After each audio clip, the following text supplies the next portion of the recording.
Hey folks, Scott Weingart here, and this is an EMCrit podcast. Today we're going to revisit an issue we did in the 30s on EMCrit, so it had to be a decade ago or something like that. We talked about posterior stroke and differentiating vestibular neuritis from posterior stroke. And then over the 10 years since that episode, I've watched the same mistakes being made again and again. I came across a YouTube channel of a Dr. Peter Johns, and he is putting out some of the best multimedia content on Vertigo you will ever find. And this is the way to learn it, is by video, not through papers, but actually seeing it done. So I asked him to come on the show, and he was kind enough to join. Before we get to Dr. Johns, let's do a quick plea for the non-membership community who is listening right now to please consider joining EMCrit. It will give so many benefits to the care of the sickest patients in the emergency department. I think if you've been listening for a few years or longer, if you're a dedicated EMCritter, you know that this is the information that's going to make the difference between you taking care of your patients in the optimal way possible based on evidence and tactical experience versus, just kind of winging it. So if you are getting value, please consider coming over to emcrit.org/join and becoming a member. All right, let's get to the show. Hello. Peter, how the hell are you, man? I'm good. How are you, Scott? I am excellent. So good to have you here. Yeah, happy to be here.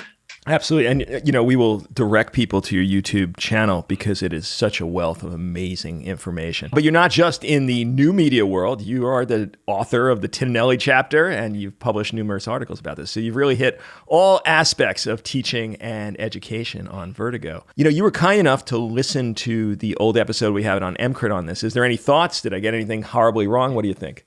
Yeah, no, I did listen to it, and I thought you made some very insightful comments on the real value of the HINTS exam, which some people seem to have forgotten over the years. So, if you don't mind, I'll kind of recap what I think that is. So, in a nutshell, HINTS is supposed to be applied to patients with acute vestibular syndrome. That means they have constant dizziness, nausea, vomiting, and their symptoms get worse with head movement. So, and they also have difficulty walking, and very importantly, they have nystagmus at rest, meaning that you can see nystagmus when they're looking straight ahead or when they look off to one side or the other. And the basic differential in these patients who we see in the emergency department with acute vestibular syndrome is this vestibular neuritis, which is more common, or is it a posterior circulation stroke, which is less common, but obviously much more worrisome? So as you pointed out in your comments, the first line of defense against missing a posterior circulation stroke that present with constant dizziness and nystagmus is not, in fact, the HINTS exam. It's to look for for central features that you wouldn't expect to see if the patient had a peripheral cause like vestibular neuritis. And so you mentioned the Tintinelli chapter, in my algorithm in Tintinelli and other places, you can find the central features in the central part of the algorithm. And the central features are new significant headache or neck pain, which would be concerning for cerebral hemorrhage or vertebral dissection. The usual stroke symptoms like focal weakness or paresthesias. And then there's the posterior circulation symptoms, sometimes called the dangerous Ds: diplopia, dysarthria, dysmetria, dysphonia, dysphagia. And then vertical nystagmus at rest, that's also a central thing. But you got to remember that doesn't include vertical upward nystagmus that you see during a positive Dix-Hallpike test. And the last big one is inability to walk unaided. You don't want to discharge a patient in a wheelchair who normally can ambulate well with a diagnosis of peripheral vertigo. You got to think about a central cause in that situation. Hell yeah, man. So, you mentioned the HINTS exam and the enthusiasm waxed and waned through the years. What's really going on here? In the hands of an expert, you mentioned Newman Toker, and I'm sure in your hands, this is a pretty accurate exam, but that doesn't mean it's broadly applicable to people that don't seem to care about it as much. What are your thoughts now in 2022 on the HINTS exam? Well, I think what happened was that there was a lot of enthusiasm and people, tried to apply it and use it, but they didn't really have a proper understanding or proper training of when to use it, how to do it, how to interpret it. So that then they started to feel unsecure as to what they're actually doing. And then there started to be some papers coming out showing that, maybe we're not doing it correctly. And I think, though, the bigger question to answer first is, what aspect of vertigo, a common presenting patient complaint, are we currently doing pretty well? And the answer is Nothing. We're not doing anything really well in vertigo. Like the Dix-Hallpike test was described 70 years ago and the Epley maneuver almost 30 years ago, but there's still papers coming out in the last year that show if you present to an emergency department with posterior canal BPPV, the most common and curable cause of vertigo that we see, you're more likely to get a useless CT scan of your head than an Epley maneuver. And that's just tragic, in my opinion. Oh, it's worse, man, because they're also going to get benzodiazepines and antivert and not get the maneuver that would have solved their problems. Or sometimes they get, and I've seen this, they get a CTA and they get their driver's license revoked and dual antiplatelet agents and told they've had a mini stroke. Yep. I've seen that a couple of times in my own shop. So there's, there's poor evaluation right across the board. We miss a lot of dizzy strokes with all the morbidity and mortality and medical legal consequences associated with that. We almost never diagnose vestibular migraine, which is another common cause of vertigo. So all this leads to a frustrated patient and a frustrated and fearful doc. Even the people that we call for help when we're uncertain about vertigo, like ENT or neurologists, don't necessarily like or understand vertigo either. The only group of people who consistently understand vertigo well are those ENT or neurologists who have undertaken fellowship training in vertigo. And there's precious few of those people around. Most people have never actually seen one in real life. And the ones that do exist tend to write papers about vertigo that are aimed at their peers and not at frontline providers like us. So is this one of those scenarios, Peter, where maybe they won't get to your level, but they have to really be a subject expert on vertigo? Like, do we have to spend, hours in a neurology clinic learning to do the HINTS exam perfectly and studying all of the papers? What's the deal? What level is reasonable to expect from ED docs? I don't think we need to know that everything what the vertigo experts know. They need to know about all sorts of things like persistent postural perceptual dizziness and round window disorders and stuff like that. But we need to be able to recognize the common important cause of vertigo almost as well as those vertigo experts. Kind of like, with cardiologists, we don't need to know everything that they know, but we need to be able to do some things almost as good as them, like knowing if ST elevation on an ECG is a STEMI or benign early repolarization or pericarditis. And we need to know if our dizzy patients have BPPV, vestibular neuritis, or posterior circulation stroke, what I call the big three of vertigo. So yeah, we have challenges in all respects of vertigo right now. But in fact, HINTS isn't that hard to do, but it's not hard to do wrong or on the wrong patient population. And the interpretation is a little tricky. But given the many complex things that ED docs do, intubation, ultrasound, et cetera, it's certainly something we can do right. And I've taught it to our residents in our program in Ottawa and have had feedback from our dizzy experts that run the Rapid Access Dizzy Clinic, the RAD clinic, they call it, that our vertigo educations make a difference when they see the patients. They can see that they've been properly assessed. But unfortunately, the proper use of HINTS isn't spreading across the world like wildfire. It isn't hard to find emerge docs that'll say that we can't do it or we shouldn't do it. And I think there's a reason for the failure of the widespread use of HINTS. For one reason, there's so few emergency physicians who are vertigo champions out there to lead the way. If I were to hold a convention of all the ED docs who were committed vertigo education champions in North America, I'd say there'd be less than 10 at the table. Compare that to ultrasound champions, there'd be thousands. Another reason is that some of the non-adopters of HINTS actively campaign against it. I've seen people on YouTube suggest you can kill people with a head impulse test, which is nonsense, or that a head impulse test can only be done by a neurotologist. I had one guy on Twitter say, you can't rely on the flick of an eyeball to send patients home. But funnily enough, he probably relies on the squiggly lines on an ECG or the shadows of an ultrasound screen to make clinical decisions. Back in the 90s, we didn't just throw a bunch of ultrasound machines at people and expect without training they'd be competent at using them. But for some reason, we're kind of hoping that would happen with HINTS. And frankly, the cards have been stacked against all aspects of vertigo for decades. Do you think part of the problem is that there's no actual documentation that you did do it right, like there is for an EKG and ultrasound? Because let's say you send home the 85-year-old, and let's say they had no comorbidities, you feel pretty good about it, and your HINTS exam was benign. In that it was an abnormal head impulse, you felt very good about it. That person may not see a doctor for 4 more months and then could have a posterior stroke. You're hosed because they're going to say you did it wrong. Should we be recording this and actually putting it into the chart now that we have the capability of having multimedia insertion into an EHR? Well, I think that's actually ideal. It's also important that the way that you document your HINTS exam makes sense. You have to describe the nystagmus in a way that is clear what you saw. You can't just say there was nystagmus, no skew, head impulse test abnormal, therefore HINTS peripheral. You have to say which direction the nystagmus was and which way, when you turn the head impulse test was abnormal, because that's important. If you have a nystagmus which is beating towards the left all the time, then the head impulse test should be abnormal when you turn your head to the right. And if you don't write that, then what were you actually doing? So you're right, there has to be adequate documentation. And certainly I think if you can actually show the actual videos of what you've done, that would be ideal. Now, you've been around for decades now. You've watched the evolution of this. You've watched people understand that they're not good at it because they must know. I mean, the trepidation that ED docs feel every time a patient comes in dizzy would attest to the fact that this is a known issue. Anytime in emergency medicine where we don't feel comfortable, generally there's an impetus to actually change. And yet I have not seen that change in Vertigo. So what's your historical perspective? Why over 3 decades, we're really not much different than we were at the beginning of your career? Well, unfortunately, it does go back decades. When I first read Tintinelli and Rosen's in the mid-'80s, the information they had were wrong. And they told you things like, well, they both had, they have tables of central versus peripheral characteristics of vertigo. And I've made a couple of videos about that, showing how that they're set up to be wrong. You can't possibly make a table like that so it's going to make sense.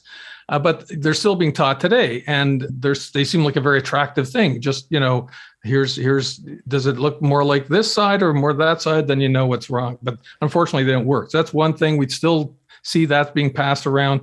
You still get people saying the most important question to ask is, what do you mean by dizzy? Because you're going to figure out what the differential is. So we have a lot of myths. So we talk about nystagmus as this, the amateurs at Vertigo, as this just uniform thing. They either have nystagmus or they don't. Is that the case? Or is there a differentiation in nystagmus between the various disorders? It's sort of like saying, are all the squiggles on the ECG and all ST elevation the same thing? No, not at all. So when you get a positive Hallpike test, you'll actually see vertical upward nystagmus and rotational nystagmus towards the downward ear. And that's for posterior canal BPPV, which is the most common type. And for vestibular neuritis, you'll actually get horizontal nystagmus with a bit of rotational. It's a little hard to wave your hands around, and it's much easier to watch it on my videos, but that's what you see. And so the way you can definitively diagnose BPPV and vestibular neuritis are by seeing and knowing what nystagmus you should see and seeing if it fits, and then doing extra tests and actually for BPPV, actually curing them. And that's a test of cure, shows that you had the right diagnosis. And vestibular neuritis, doing the HINTS exam and showing that everything fits with vestibular neuritis and they're safe to go. What about the dreaded, and I don't have a clean answer for this, vestibular TIA? What the hell are we supposed to do with that?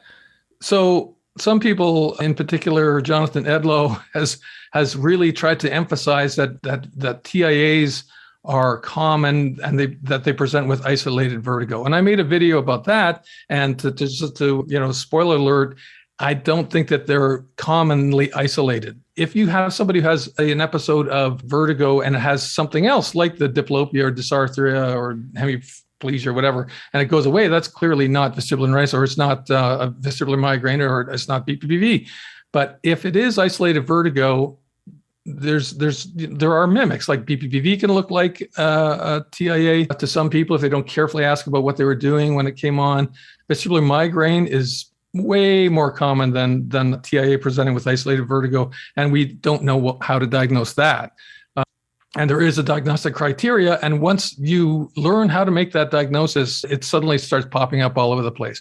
I was studying and looking at vertigo for a good 20 years before I really understood what questions you have to ask on history to make the diagnosis of vestibular migraine.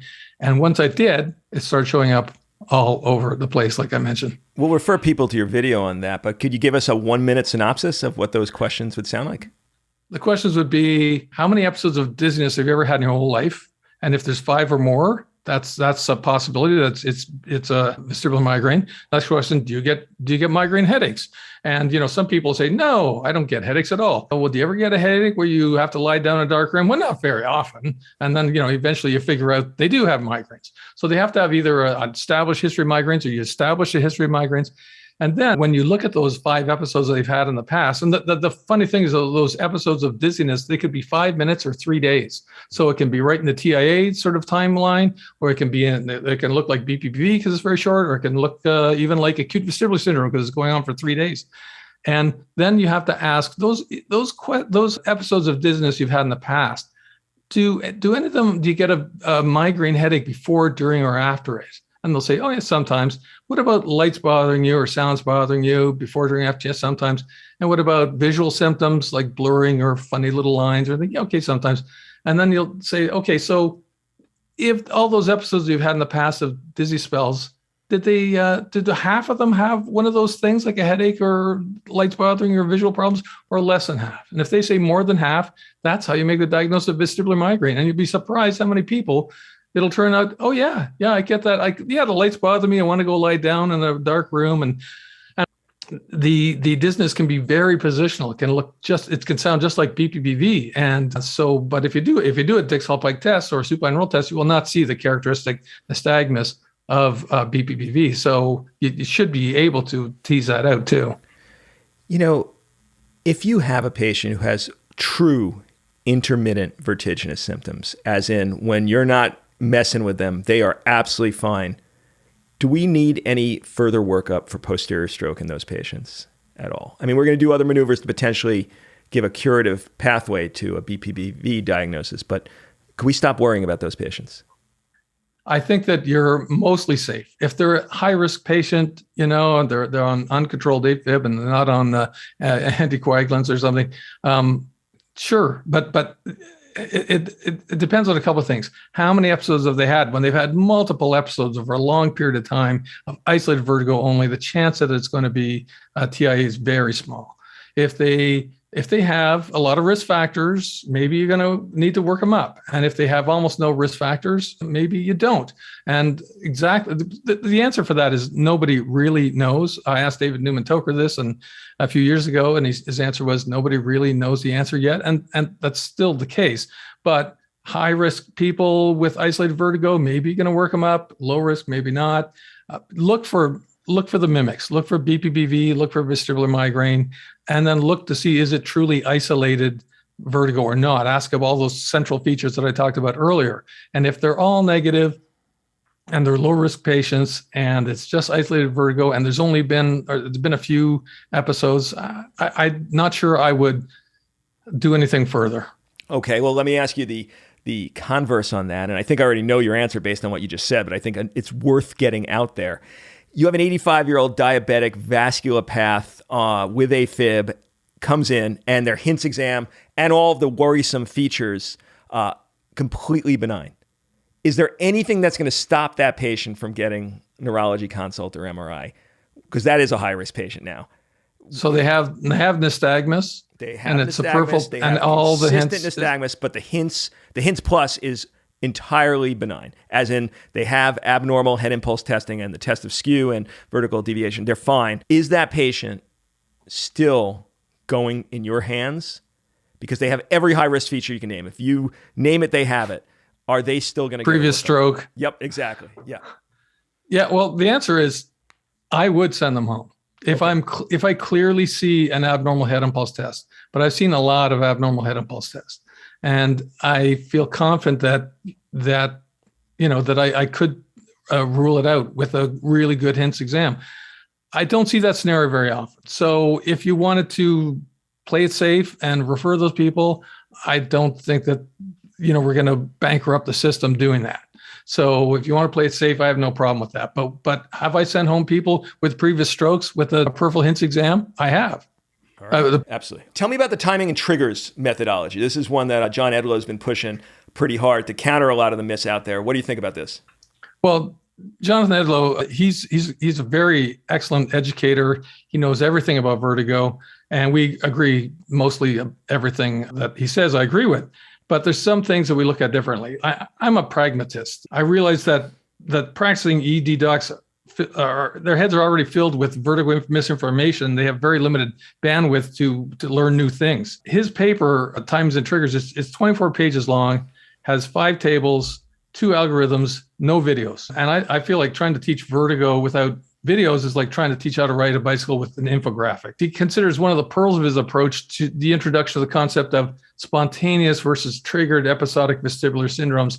And I just find that makes an unnecessary layer of complexity to an already difficult topic. That's why I suggest my big 3 approach. So in contrast, the acute vestibular syndrome, of course, is a very important concept to understand, because that's where the tricky strokes live. But again, Edlow has expanded it to say that you can have an acute vestibular syndrome where you have a patient without nystagmus. And his algorithm states that so you can do the head and pulse tests on patients with constant dizziness without nystagmus, but you just can't rely on the results. That doesn't really make any sense to me. So, and the reason being is that the HINTS exam has only been tested on patients who've had nystagmus and dizziness. And so to do it on patients who don't have nystagmus, we don't really know what we're getting into. So in my videos, I've got a whole video on don't do the HINTS exam on patients without nystagmus. So what do you do? Well, that's a good question. And I've been struggling for that question a little bit. And luckily, a guy named Machner from Germany wrote a paper in 2020 that he introduced a concept called the acute imbalance syndrome. So he found that if you've had a patient who is still dizzy in the emergency department, was having difficulty walking, but had no nystagmus, they did delayed MRIs on all these people. And if their ABCD2 score was 4 or above, half of them had acute lesions on their delayed MRIs, mostly strokes. So for that reason, I'm very worried about if I see a patient with difficulty walking, dizziness, and no nystagmus, because the differential, as I said earlier, in acute vestibular syndrome is basically vestibular neuritis versus posterior circulation stroke. And almost every patient with vestibular neuritis in the first couple of days, they will have nystagmus. So if you don't see it, it's kind of taken that whole big chunk off the table. And what you're left with is a lot of strokes. So if I would just say, worry about people who are having trouble walking, are feeling dizzy, and no nystagmus. I love that. Now, is that clear line cannot walk unaided, or is it just really any change in their walking balance? He described it, as I remember, an acute change in their balance or ambulation. So I think you know how you have some people saying I'm having trouble walking and they walk up and down, looks totally fine. I wouldn't include that. Got it. But if somebody says I'm having trouble walking and they're kind of lurching around, you go, how do you normally walk? And they go, I walk fine usually. Yep. And I've seen that. Then worry about those people.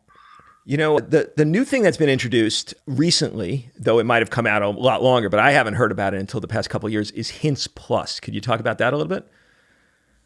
Yeah. So as we've alluded to, the HINTS exam has 3 components to it. And HINTS Plus is the addition of a bedside test of hearing in order to look for what could be an ICA stroke. So all you do to test the hearing is you just take your fingers and you rub it a few inches away from each ear and ask them if they can hear it. And if they can't hear, if this is a new finding, this would be concerning for an ICA stroke. The anterior inferior cerebellar artery supplies blood to part of the cerebellum, but also to the labyrinth, which contains the organs of hearing and balance. So if you infarct the ICA, you can develop a new hearing loss, as well as what looks like a peripheral balance problem and part of the cerebellum. So that's why that was added to become more sensitive for picking up strokes, but maybe decreases specificity a little bit, because I suppose that you can get labyrinthitis where you also get acute hearing loss and an acute vestibular syndrome, but those are fairly rare. And it's not really clear which is more common, an ICA stroke or a viral labyrinthitis. But I would say that, again, if you had an old person with lots of risk factors and they came in with a new hearing loss and nothing else going on other than dizziness and hearing loss, I'd be worried about an ICA stroke. And if you had a young person who had said they had a cold and now they had an earache and their TM's red and they've developed an acute vestibular syndrome, I'd be more comfortable calling that a labyrinthitis. And everywhere in between is, again, how you deal with risk. Absolutely. Okay. How does a doc know whether they're actually ready to independently do a HINTS exam to make clinical decision? Well, I think that in order to do so, you have to be pretty confident in your hints exam. So you have to be able to give the indications for using hints, list all the central features I described earlier, and you have to be able to chart the results of the hints plus exam appropriately, like I said, without referring to any notes. And the hardest part, I think, is that you should have had a Vertigo champion watch you do the hints exam to make sure that you're physically doing it properly. Because as I said, it's not hard to do it wrong. In fact, I just made a video about the physical aspects of doing the head impulse test. And it's part of it originated from the fact that an emergency doctor in Taiwan was using the hints exam and he showed me one of his head impulse tests. And I'm like, oh, that could be a little better. So I actually had a little Zoom meeting with his residency group and showed them, it gave them feedback on how to do the head impulse test. And I think that's important that it be observed that you can do it correctly. And I also think that you should also be able to produce on your phone a video of you doing a head impulse test and showing an abnormal head impulse test and making clearly that you've been able to do that. And if you can do all that, then I think you can probably start using the hints exam to make decisions. Peter, I got to say, it's kind of ridiculous that we have very clear certification things for dumb stuff like venipuncture and art lines, when this, which is really, I think, a true function of being taught well and being evaluated, doesn't have, like, I don't know any residency that has, you must do 5 observed hints exams before you're allowed to do it in real life. And it seems like clearly that should be the case, that we should lock down during residency training that the competency is there. What do you think about that? Well, I do. I think that's a great idea. But again, I'm not sure that every program has a Vertigo education champion. Then they have to farm it out to you, pay you some money to well, look at their Well, I'm always available. All right. Are there other areas we should improve on in Vertigo in the emergency department and critical care units? Well, we already touched on the fact that our nystagmus, it's a fundamental skill, that to be able to describe the nystagmus you're seeing. It's not, you can't just say, I saw nystagmus. That was a big one. And then we didn't talk too much about the fact that there's more than one kind of BPPV, that the most common one is posterior canal, where you get the vertical upward nystagmus rotating towards the downward ear. So posterior canal, the most common cause of BPPV, is the one that you do the Dix-Hallpike test. And if you see vertical upward and rotated nystagmus, you do the epi maneuver and that cures it. But horizontal canal BPPV is probably about a third of the cases of BPPV that we see in the emergency department. I didn't really know that until about 10 years ago, maybe, because I didn't really recognize it because I didn't know how to diagnose it. And it actually is quite common, and you have to do so. So if you do a Dix-Hallpike test, and they sound just like they have BPPV, and you do a Dix-Hallpike test and they're negative on both sides, or you see horizontal nystagmus on either side or both sides, they probably have horizontal canal BPPV, and you have to do a different diagnostic test, which is called the supine roll test. And the cure is the one I like to use is called the Gaffani maneuver, and it works quite well. And I have a video for that as well. I was about to say, I'm sure you must have a video for it. Is there anything we're missing, Peter? I think what we're missing is an enthusiasm for seeing vertigo patients. And, as I mentioned earlier, we generally people will say that they are frustrated and fearful of vertigo patients.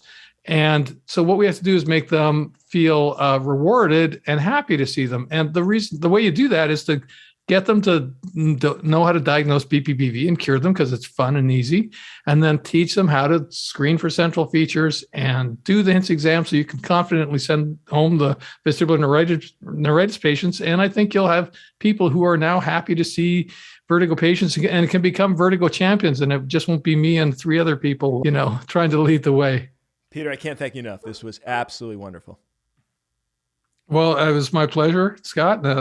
Happy to talk about vertigo to anybody, anytime.